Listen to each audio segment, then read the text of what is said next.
In the first lecture in this series, we saw that a partition on a set can induce an equivalence relation on the set. This theorem says that the reverse is also true. An equivalence relation can create a partition, where the elements of the partition are the distinct equivalence classes of the equivalence relation. So to prove this, we're going to start by proving two supporting lemmas. Now remember that a lemma is a theorem that's proven primarily so it can be used as an element of a larger proof. Now, in theory, the proof of the lemma could just be incorporated into the proof of the larger theorem, but breaking it out like this and then just citing it at the appropriate point helps to make the larger proof easier to read and to follow. So what I want to show here in this first lemma is that if we have a set and an equivalence relation on the set, and we take two elements out of it, and those two elements are related to each other, then while the elements themselves may be different, their equivalence classes are the same. All right, now remember, these equivalence classes, they're sets. Right? They're sets of elements that came out of the original set A. So this is essentially a set proof. Right? I need to show that one set is equal to another, and I'm going to do this just like the other set equality proofs that we did earlier in the class. So first, I need to show that A is a subset, excuse me, the equivalence class represented by A is a subset of the equivalence class represented by B. Right, we're going to do this in a very familiar way. First, let X be an element of A. Right, so this means that X is related to A. But our hypothesis up here, remember, is that part of our hypothesis is that A is related to B, but A is related to B, so I'm going to write that, right? I did write that, excuse me. So, but A is related to B, so by the transitive property, this is an equivalence relation, remember, so it's transitive. So by the transitive property, X is related to B, right? And this is what we needed to show, right? By the definition of an equivalence class, X is an element of B, right? Which is what we needed to show, right? If X is an element of the equivalence class of A, then X is an element of the equivalence class of B. Therefore, the equivalence class of A is a subset of the equivalence class of B. Excellent. That's the first half. Now we're going to show the other way around. Now we need to show that B's equivalence class is a subset of A's equivalence class. So this is going to be very similar to the previous one, right? I'm going to start by saying let X be an element of B's equivalence class. Then X is related to B. Right, now I need to do transitivity, right? I want to do transitivity just like I used before, but I don't have the right match here because I have ARB in my hypothesis, not BRA. But that's okay, right? So let X be an element, then X is related to B. Since A is related to B, we also have B is related to A, since R is symmetric. Therefore, by the transitive property, X is related to A, so X is in the equivalence class of A, which again is what we needed to show, right? If X is in B's equivalence class, then it's in A's equivalence class. So B's class is a subset of A's class, and we're done, right? We've shown both subset relations.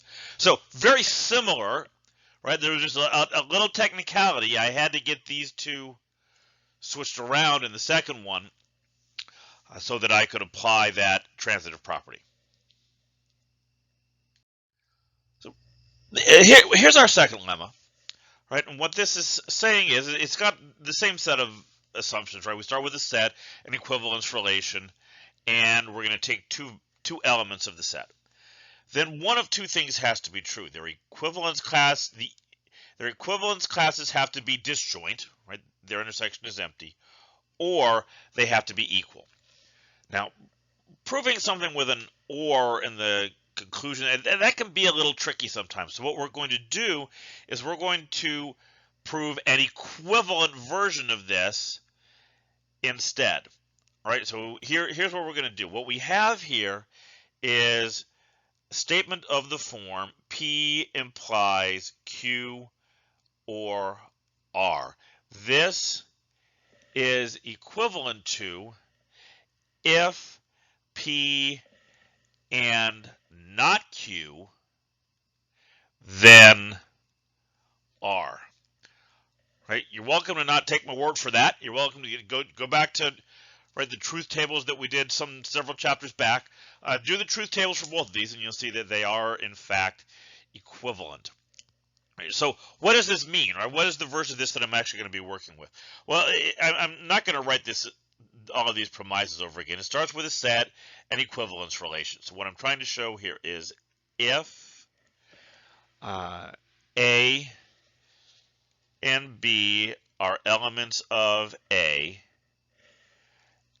and the intersection is not empty, then the two equivalence classes are equal. I think when we rephrase this like this, the equivalence maybe starts to get a little bit clearer, right? The original statement is saying one of these two things has to be true. The version we're going to be working with here says that if this one isn't, then this one must be. Okay, so let's see how we can do this. All right, since the intersection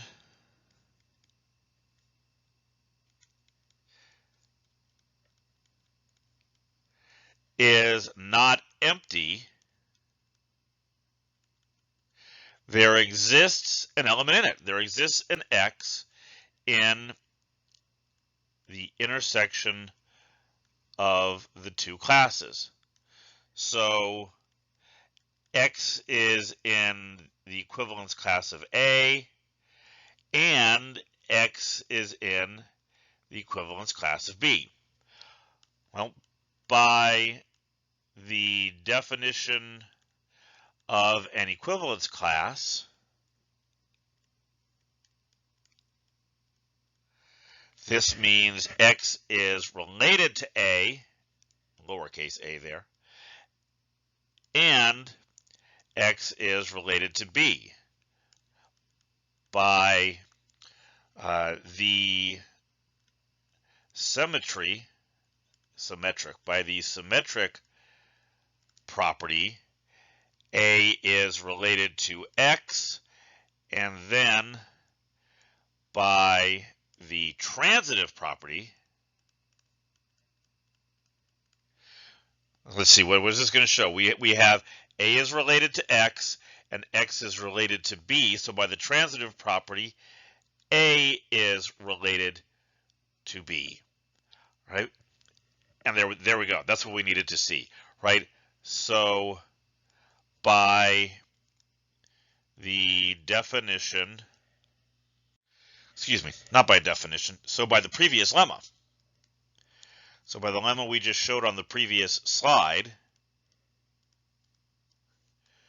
the equivalence class of A is equal to the equivalence class of B. Right? On the previous slide, we showed that if two elements were related, then their equivalence classes were the same. Right? And that's what we were trying to show here. Okay, now we're ready to move on to the main proof. So I've got the theorem here again, right? And what we're going to show is the distinct equivalence classes of the relation R form a partition of A. So we're going to start by saying let A sub 1, A sub 2, and so on be the distinct equivalence classes of R. And to show that this is a partition, we need to show two things. Right? First, we need to show that the union of these sets is the entire set A. So part 1,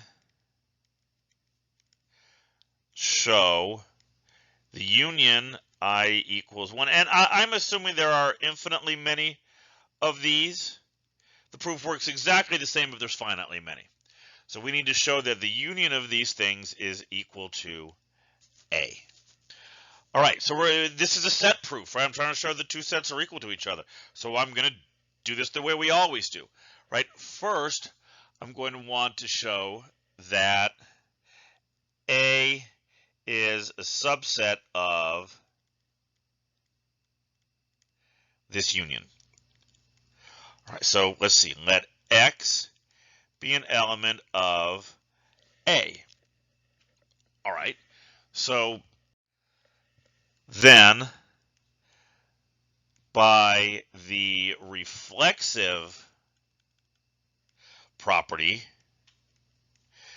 X is related to itself, which means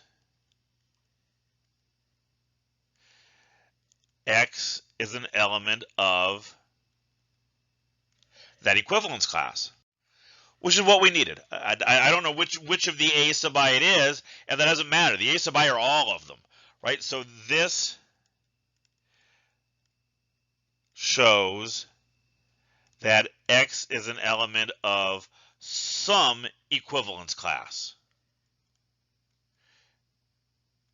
because my list up there was all of them, right? Therefore, A is a subset of the union of those equivalence classes. All right, so now we need to go the other way. Right, now I need to show that the union is also a subset of A. So start off the same way. Let X be an element of the union. Then, by the definition of union, X is an element of A sub I for some I. It has to be in at least one of those, right? But these A sub I, right, these are all subsets of the original set. So if X is an element of A sub I, X must also be an element of A, which is what we needed to show, right? Therefore, the union, the A sub I goes over here to infinity, is a subset of A, and that was the other half, right? So we did that. That's the first part, right? Now we've shown that the union of all of these equivalence classes is equal to the original set. Okay, so the next step is going to be to show the mutually disjoint part, and we'll do that on the next slide. All right, so we're going to show the mutually disjoint part here, right? But first, let me get the setup back on here. So remember, A sub 1, A sub 2, and so on are the distinct equivalence classes, right? That was our starting point.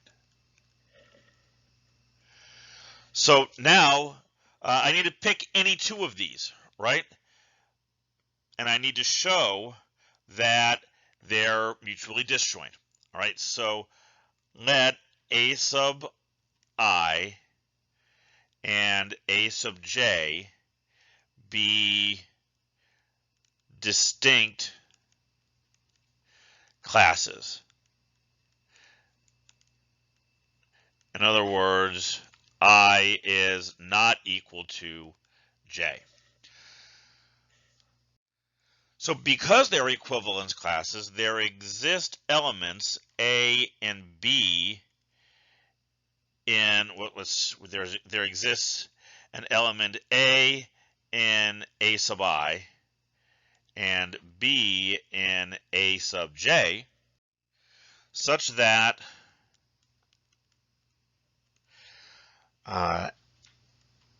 A is equal to A sub I and B is equal to A sub j. Now refer back to the second lemma that we showed, or the second lemma that we showed in this lecture, right? Because A and B are elements of A, one of two things has to be true. So either the intersection of these two classes is empty, or the two classes are equal to each other. We know they aren't equal to each other because we picked these two to be distinct. A is not equal to B because A sub I and A sub j are distinct. Therefore, the only remaining option is that their intersection is the empty set, which is what we wanted to show, right? This and this are just another way, the equivalence class way of writing the set that we were describing up in the first sentence. So A sub I intersection A sub j is also empty, which is what we wanted to show, right? And that finishes the proof. So I know this lecture was a little long, a lot of proofs, a lot of detailed proofs in here. In the next section, right in the next series of lectures, we're going to take another look at modular arithmetic and see how modular arithmetic and this idea of equivalence classes can be applied to topics like cryptography.